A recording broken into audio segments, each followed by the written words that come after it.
I'd just like to know how hard it was to do the interviews and broach the subjects that you broached. Was that something you had to kind of steel yourself for, or was that because it was history, it was easier?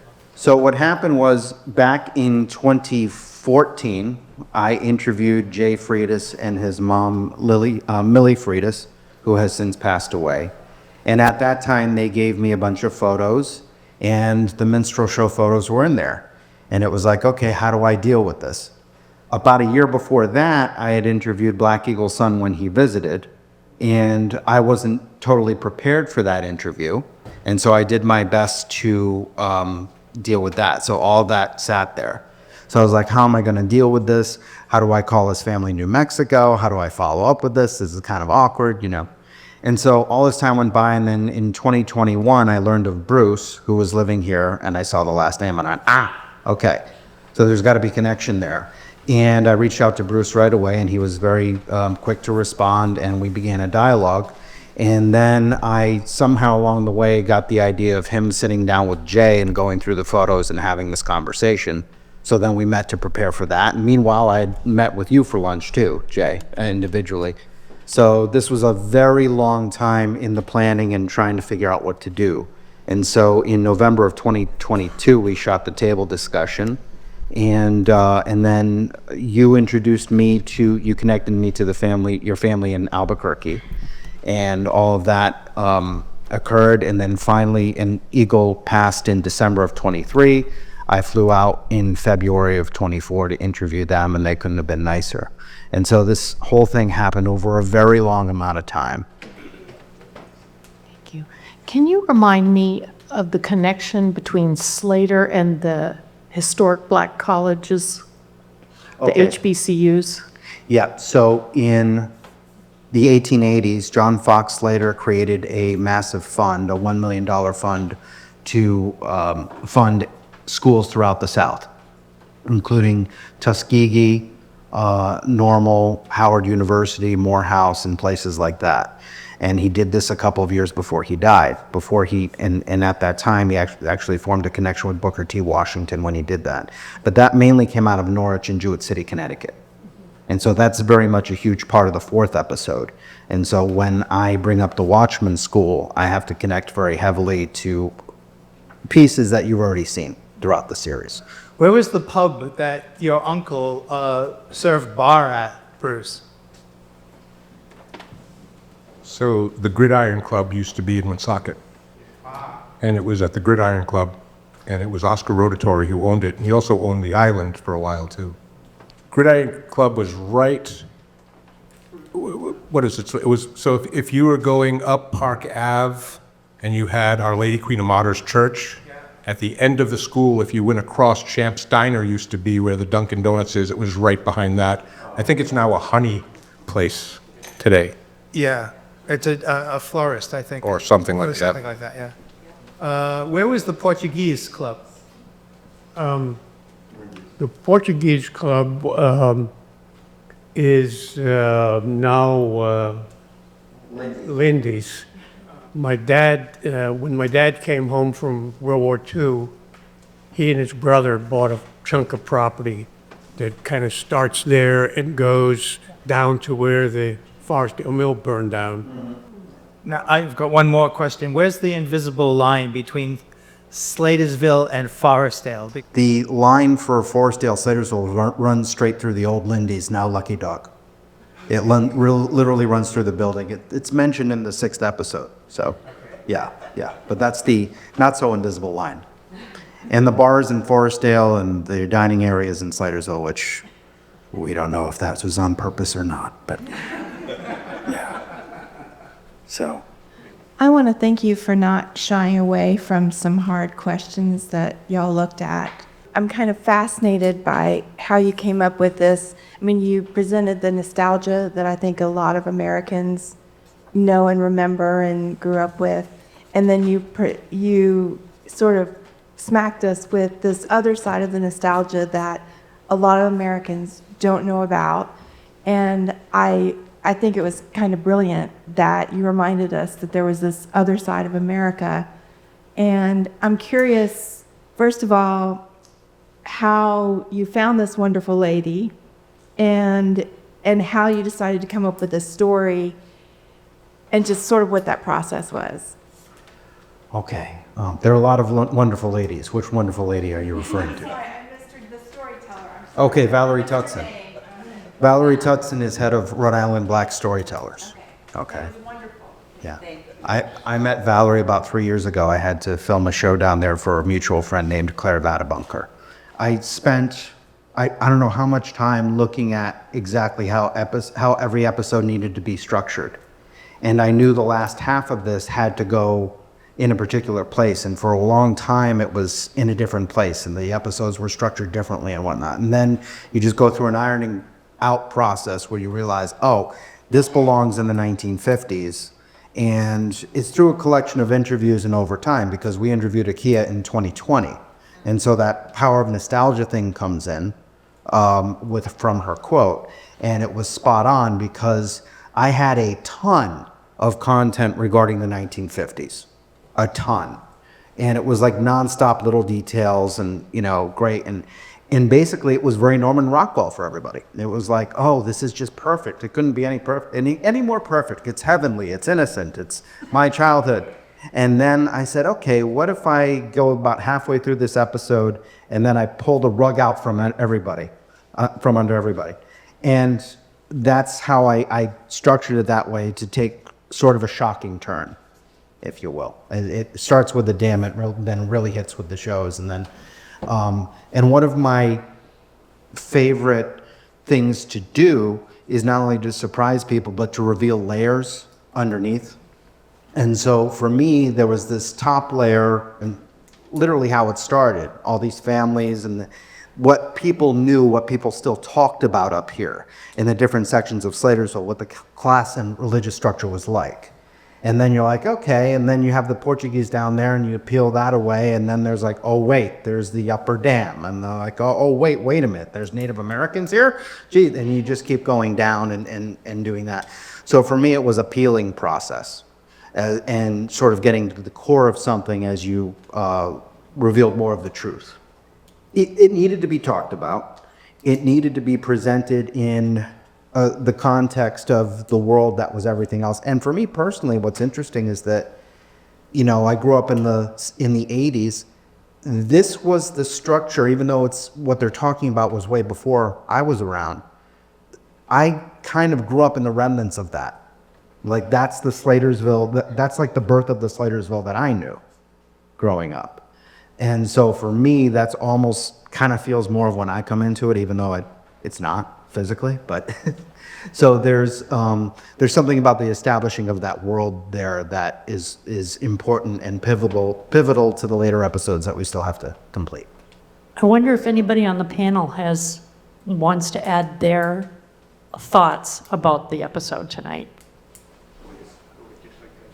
What fascinates me, and I think it was in the opening, what fascinates me is how people responded to World War II when they came home, and how much change you put in place. Yeah, so we come home, we go to school if we get a chance, and we're going to fix the country. I mean, it was just that simple. It was the when I talk to kids about things in the military, they don't understand what the differences are over the period of time. I want to hear you talk about co-writing. You were a co-writer on this. How talk about that process? Yeah, I think that's a great question because I think voice is so important here, and something I love about the documentary is someone will ask a question, a correspondent, someone in an interview, and then someone else will answer it because you have so much overlap in the content, people talking about the same types of things. And my writing style veers into after school special, which is a phrase that Christian used. And I totally appreciate because it shouldn't be obvious where different people wrote things together. And so something I really like about this episode is you can probably tell the part that has the most after school special section, but I think it also blends really beautifully with Christian style, which is a lot more inviting, a lot more informal in a way that I think is so important to tell this story.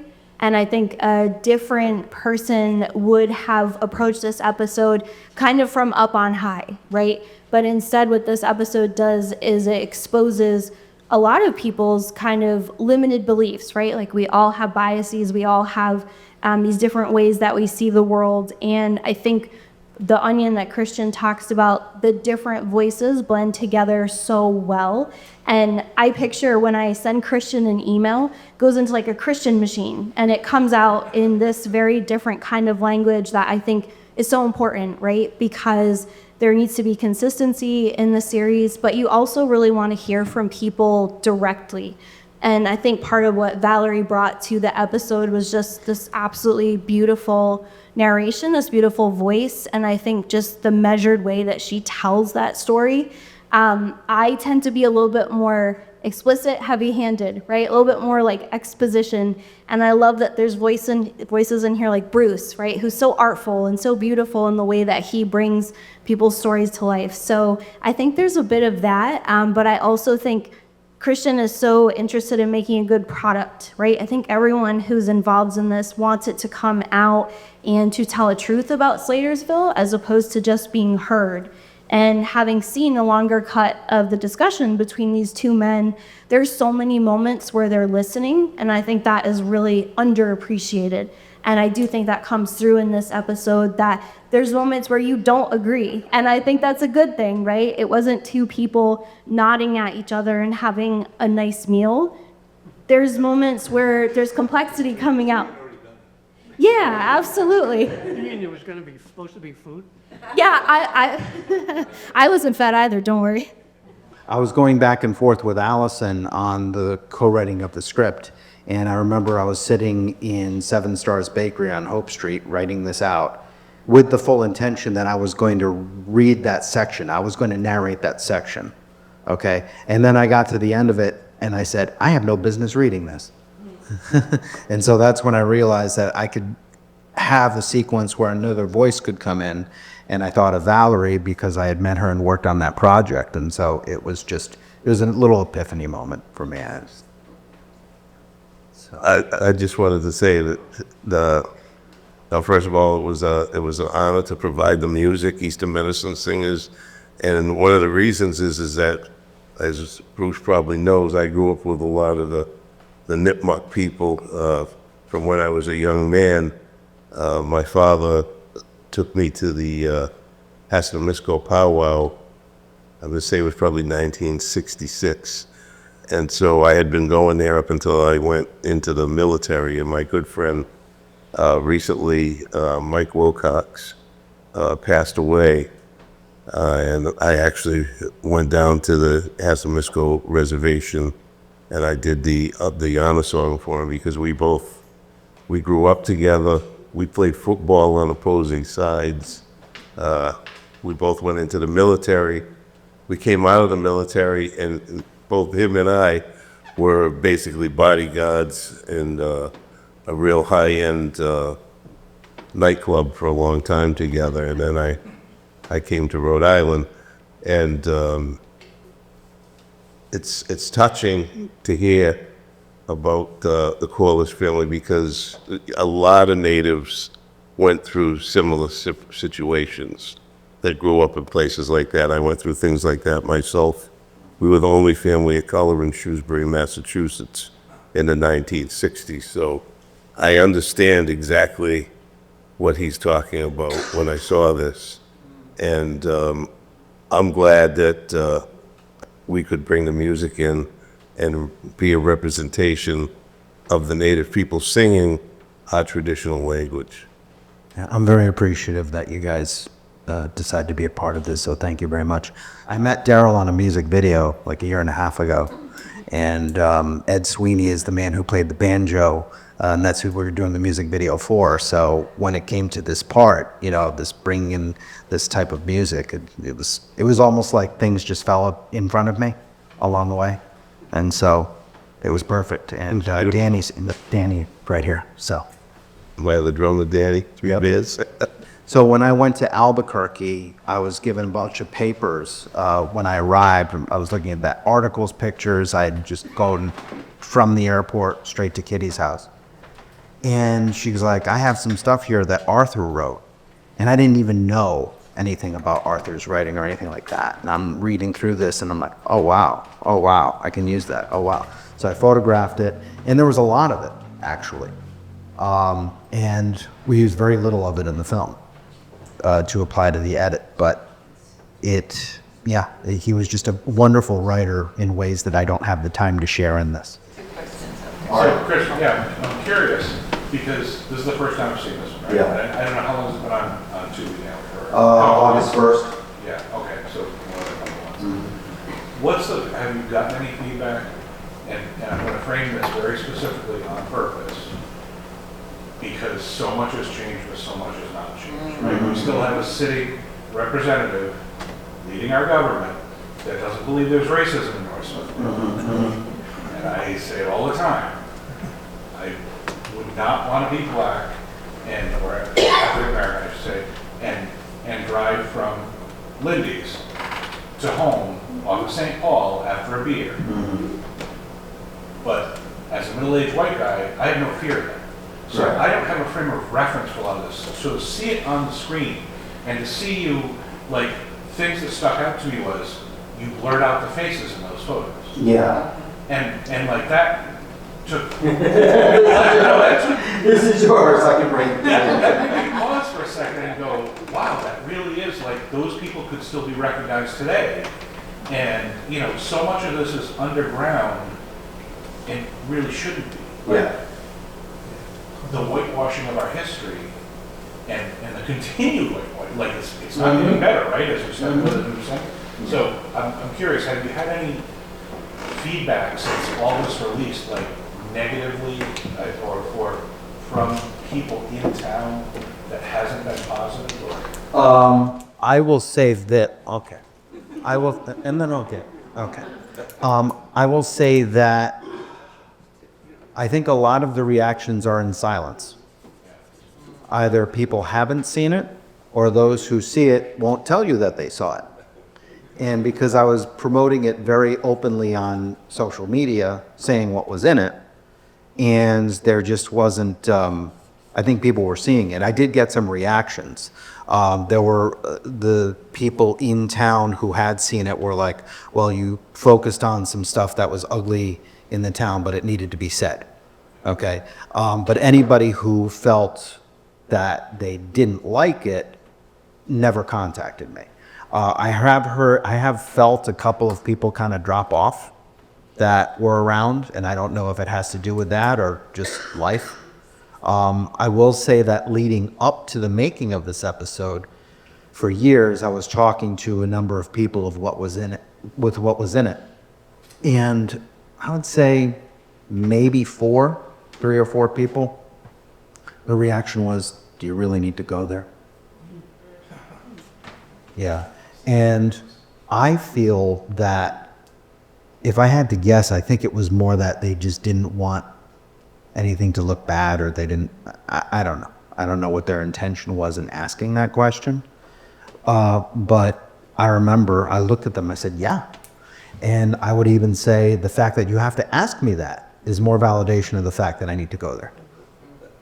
So that was a big part of it. Now, when it came out to the blurring of the faces, it was a question for a while. Do I scratch out the eyes? What do I do?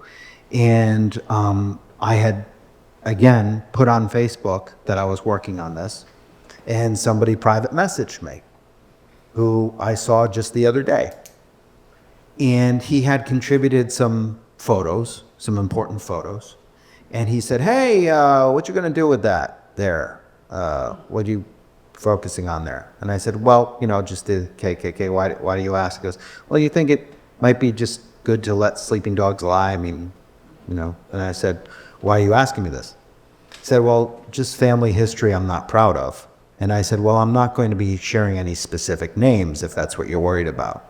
And I think that's what it was. I think his last name is a well-known last name in town. It was embarrassing. In this episode, his grandfather is on stage with everybody. He's also a major name of one of the people that contributed funding for that fundraiser when they did it. So I have to think also when I look at the program books for the minstrel show, names that I, of course, didn't include, they're not listed alphabetically. So I have to think they're listed from top to bottom of who contributed the most and who contributed the least. The person who contributed the most in that program book is the name I had to bleep out when Ben Heslin is talking about the guy who caused the trouble, who called him the N-word and all of this when he came in to harass Arthur Curliss. So there's a pattern there, you know. But in my, you know, should I do this or should I not, I spoke to Akeia about this because I really wanted her perspective. I hope I remember the conversation correctly. Okay. So, you know, in my mind, this documentary, a lot of what we should be doing is about dialogue, right? There are some uncomfortable truths. There are some painful truths, right? Depending on your perspective and sort of your positionality and what you're seeing there. And there's no better way to handle that than dialogue. But we're not there, right? And so if that was your dad in that picture, and everyone knew it was your dad, all of a sudden on social media, when you see people in town, it's going to be, your dad was a racist. Your dad was in a minstrel show. Almost visiting that history and those wrongs on you.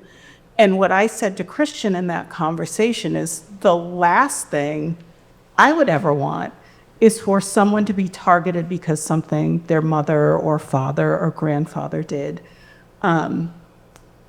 As a way of me dealing with my hurt over what I see there, right? And I think if we were in a different place where we could sit down and have conversations like this about histories like that, it would be very different. But I don't think we're there, and I think we're in a climate where people need to be protected. And to me, that's different than whitewashing, right? Protecting descendants until we're at a place where we can have productive dialogue, I think is really important. So although Christian was sort of reticent about blurring out the eyes, I said, that's what I would do. Because I don't think it's productive to find people that we can blame for past wrongs if we're not ready to have dialogue and honest, brutal dialogue, right? But dialogue and not blame and move things forward. Did I? Yes. That's what I said? Okay. Yeah. Well, a couple of people, when they started like, why did you blur out the eyes? I go, because da-da-da-da, and I give the explanation there. I wouldn't have done that. And I'm like, I have to kind of, well, I thought it was a good idea. I thought we made the right decision, even though that was 70 years ago, you know. So, anybody? Yes, Steve. So again, we'll read another very colorful episode, and there's a couple of things that stand out to you. One is this whole idea of nostalgic memories, and then these layering things, right? So a lot of it was brought up pretty clearly with the racial, religious, national differences, conflicts were caused it, and all that. That came up early. But people, when we talk about the idea of, I think, you know, soldiers coming back from World War II and just jumping in and rebuilding the country, there's layers to that, right? Because those guys are coming back in what we would call PTSD, and there are suicides, and there's alcoholism, and there's that whole undercurrent. Just, you know, the whole idea that nostalgic memories could be a whole series of it. Yeah. The other thing that kind of comes to me with this is the idea of, you know, what you've done here with Slatersville, this tide-hearing Slatersville, it's almost, I think, a microcosm of human nature everywhere. there is no perfectly homogeneous society anywhere in the world that I've heard of that functions perfectly forever. An example, we lived in Japan, not 20 years ago. Again, people think of Japan as this very homogeneous, clear society, but the mainland Japanese look down upon the Okinawans because of, their Southeast Asian descent. And if there's a Japanese-Korean mixed person, I mean, gosh, it's like they're hard. So I think this could be understanding this as a microcosm of human nature can be this starting point for everybody to understand that and how do you get past it, right? And again, I think in my lifetime, many of these issues have gotten there. They're not perfect. They're never going to be perfect. But they've gotten better. And understanding that with trying to keep that trajectory, continuing to improve, understand, get better is, again, I look at it, that's human nature, hopefully. Well, when I look at 6, 7, and 8, which we've shown here this month, 6 is very much about the nucleus of the mill and its functionality, okay, and how that gets revitalized and reborn at the turn of the century. And then you get into the World War II episode where the nucleus is still there, but it's expanded more into the outer areas with points of view of people who were in the village, okay? And so it's not so much mill-centric. And then you get to this episode, which is not mill-centric at all. And it's entirely about everybody around this mill culture. I think it's the only episode that really doesn't focus so much on what's going on in the mill as much as what's going on outside of the mill. I just want to add a little something to that. So it's one of the things that occurs to me when we sit here, we see the film, we say, oh, this was amazing, we got this. It's like, we talk about dialogue, but then what happens when you leave here? What really happens when you leave here? It's like, oh, I saw a great film, you should see it. But we don't carry that dialogue beyond where we are. And it's really kind of interesting because Christian and I, we met earlier this morning for breakfast, and one of the things that with another gentleman, and it's like we have a lot of dialogues that carry forward. Like even through this film, when he was talking about, someone asked the question about how did you figure it out, and when you did it, I remember Christian all excited. I figured it out. I got the aha moment, because we joked about that a lot throughout the process. But it's like, do you all have a responsibility to have the conversations within your families, within your communities, outside of your communities, with other people when you come in? The indigenous people, we're always doing that. It seems like it's a non-stop conversation in education. And I think that, I really like the white elephant in the room, right? When we talk about what Christian did here and talked about this with my family. And it was kind of interesting coming in here today because it's like we talk about nostalgia. I turned 60 this year. I was 6 years old the last time I was in this building. And it was my great uncle who brought me in, Eagle's uncle. So it's really kind of an interesting thing. And, I spent time with Arthur, my grandfather, and I remember him talking about growing up. And people think about this as the white church on the hill, right? My family belonged here. They were members here. Because I remember my grandfather, I took him for a ride to Harvard University when my daughter was born, because she was the first Curliss with the last name Curliss born in several generations with the last name. And he came from California to see us. And he's like, oh, we were driving around because he really wanted a hat and a sweatshirt to go back home, because he said, I went to Harvard when I was a kid. And I said, you went to Harvard as a kid? He's like, yeah. The Congregational Church, we would go on a field trip every year, and we would go to Harvard to watch, the Harvard-Yale game. And he said, and it's like, the thing that I remember the most was the lamb chops they fed us in the dining hall. So it was those kinds of things, but I came here since I was, I can't even remember, for the Memorial Day parade, and, sat on the, in front of the old town hall, and would look for my grandfather, my step-grandfather, but I grew up with my grandfather, which was Arthur's brother, Lester. My grandmother married one brother, divorced, and married the other brother. So, something about the Curlisses, I'm not sure what it is. But the reality was, they saw this as the town they grew up in. They had experiences. My mother grew up in this town. She was born just up the street on Main Street.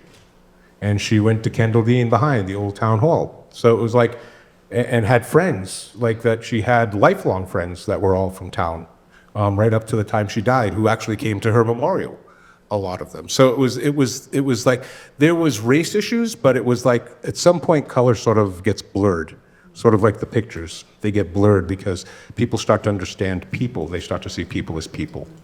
And I think that's why it's so important to continue that dialogue beyond here. Get people to watch the film. Get people to have the conversations. Get people to sort of dig in deep. It's the only way it's going to change. It's never going to change unless we talk about it. Richard, did you want to say anything about Nipmuc?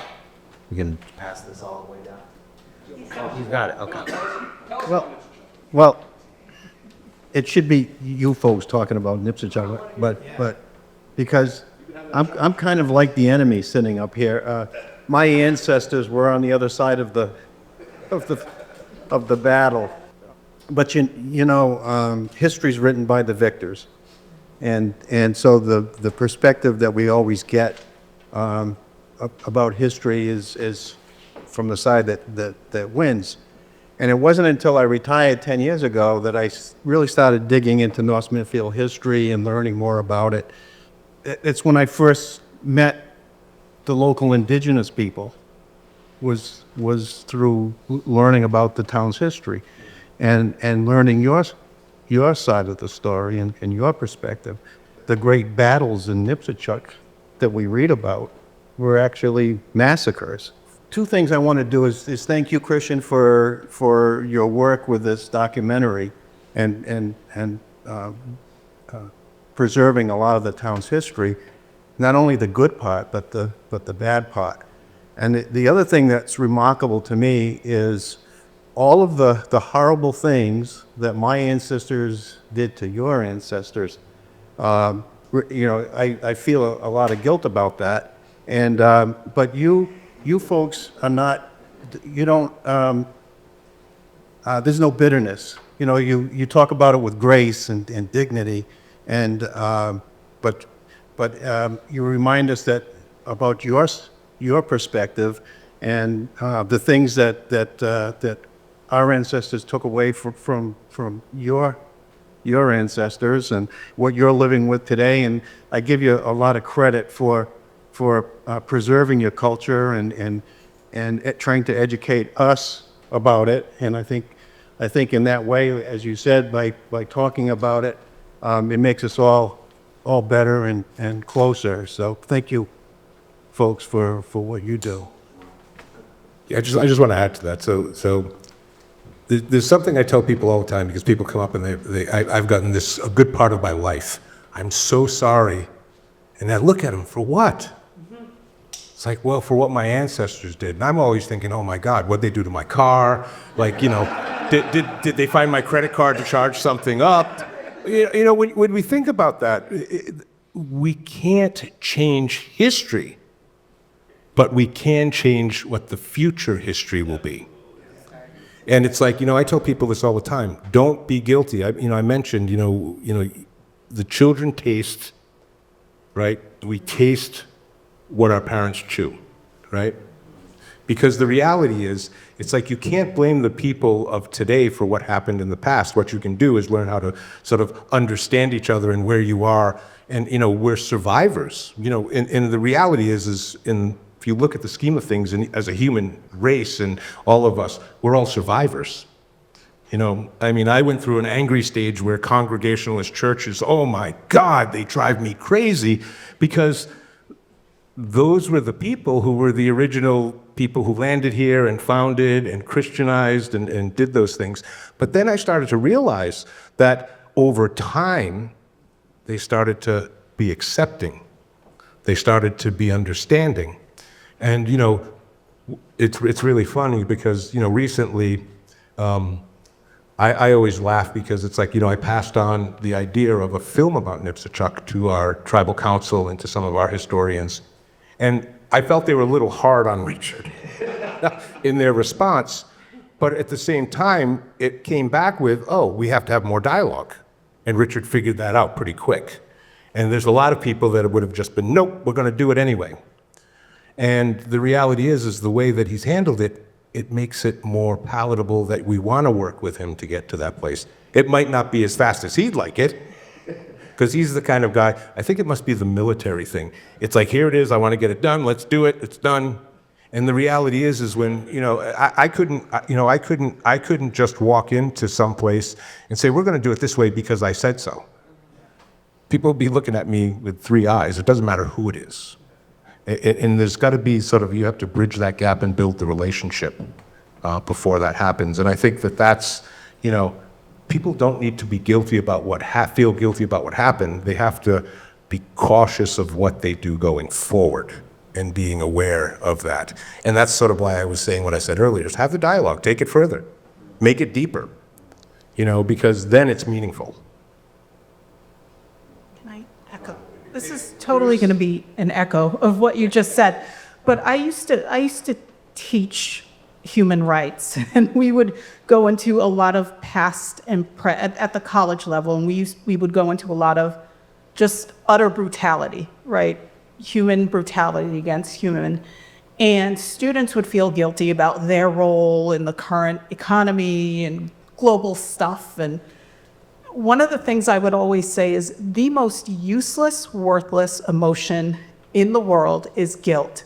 Because what it does is it freezes you and it makes you feel bad, and then you don't do anything, right? And so rather than feeling guilty, I can't help someone in Bangladesh who's starving, but I can help my neighbor. I can better things here, right? So the people that you can touch, the people that you can interact with, that's the important dialogue that goes on. But then on top of that, one of the things that I find myself saying more and more over the last few years is you have to remember when it comes to Indigenous and Black histories, that the awful things that have happened to us are not the sum of our histories, right? Our survival and our resilience and our continuity is the sum of our histories. Even though there have been horrible, traumatic things along the way, I would never want someone to think the story of my history is all of the bad things that have happened to my ancestors and all of the bad things that are going on now. It's about the pushing forward and the resilience. And I think that's the story. Yes, Leon. Christian, I don't want to be argumentative, but in this church and the Church of Carstaway, one of the main pillars is a represent, which is guilt beyond institutionalized.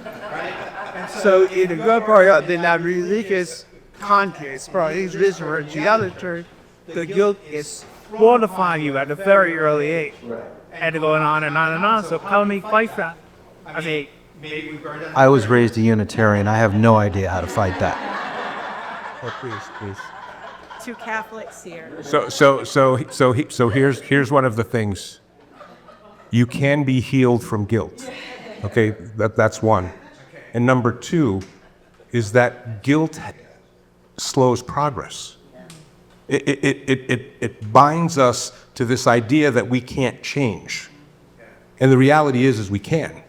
And it's proven over and over and over again that when we release ourselves from any kind of guilt, we can move forward. I've had a lot of conversations in my community about this recently, and one of the things is like I've been getting people to start to understand that, we're not seeking the spirituality that was created by man. We're already spiritual beings. We're having a human experience, right? And our human experience is everything that we go through.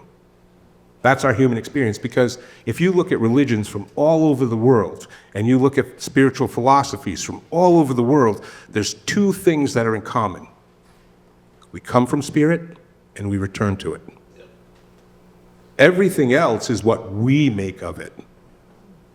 And that, you have to remember that organized religion is political. So it's like, I would have to say, they may be the pillars, I would say they're wrong. and no one has to agree with me, and that's part of me not having to feel guilty about that. I just want to add one of the perspectives. The title of the episode is The Power of Nostalgia. At one point, if I had another title, what would I call it? And it was childhood. And I thought, that's kind of weak. So we're sticking with The Power of Nostalgia. But the reason is because it's about perception of childhood, what you learn in your childhood. There's the swallow comment that you made at the end with the parents. There's what Jay's perception is as a child, looking at the minstrel show. And then there's Eagle, who in the final stages of Alzheimer's, on some days calls himself by the original name, and on other days calls himself by Black Eagle's son. When Luna told me that, his daughter, in our first Zoom call, I started weeping, because it just hit me so hard that is there. Now, that's a common thing for people with Alzheimer's to do, is to revert back to childhood, so that's not new. But the idea that he had legally changed his name so many years ago, and that part of him is still there. So how do we live with what we process in our earliest years? And how does that make us who we are? So to me, that's a huge part of this particular episode. And the fact that, I've lost, like I've said before, I've lost so many people in this. Philip Kolupayev, who was walking around the street with his beret, he's gone. Pamela McCaslin is gone. She was the sister with Derek.